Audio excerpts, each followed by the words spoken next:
Okay, so I finally finished season 4 of Invincible. Slightly late to the party on this one, I know, but it's still so good. I don't really get what the backlash to this season is. Well, okay, I do, but also I don't. There is definitely some pacing issues going on, but at the end of the day, I think they ultimately work in the season's favor because it's meant to be a realistic superhero story in the sense that people behave like real people instead of like idealized or heavily demonized fictional characters like they normally do in superhero stories. And a lot of it is Mark having to deal with his trauma as more and more trauma continues to pile up around him.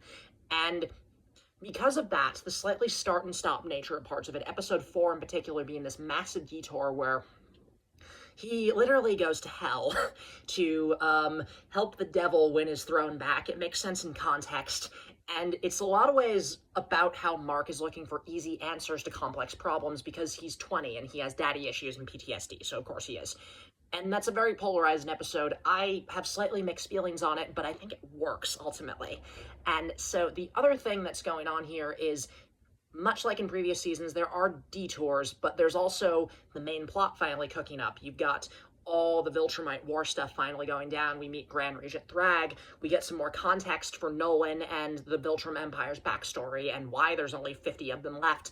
And so as a result of that, we have this character stuff that's building up until it all very, very quickly escalates for a few episodes, but then it keeps making time for character stuff. And in some ways, this does feel like they're skimping on the animation budget or trying to save it. It's for the big fight scenes, but the big fight scenes are still so spectacular that I find it hard to complain. I also have seen Naruto. I am a big Naruto fan. I am well aware of how budget control works and how sometimes you need to do an episode that's sliding PNGs in order to save some money for the big, impressive blowout fight scene later. And believe me, the blowout fight scenes are so good.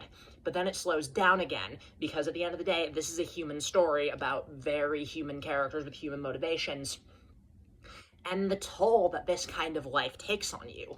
And so because of that, it starts small and then it goes very big and then it ends small again. And I think that really does work in its favor. I can see why some people have problems with it, but at the end of the day, I really do think this is the best season yet of Invincible. It is peak television. Y'all are just being silly. Anyway, that's all.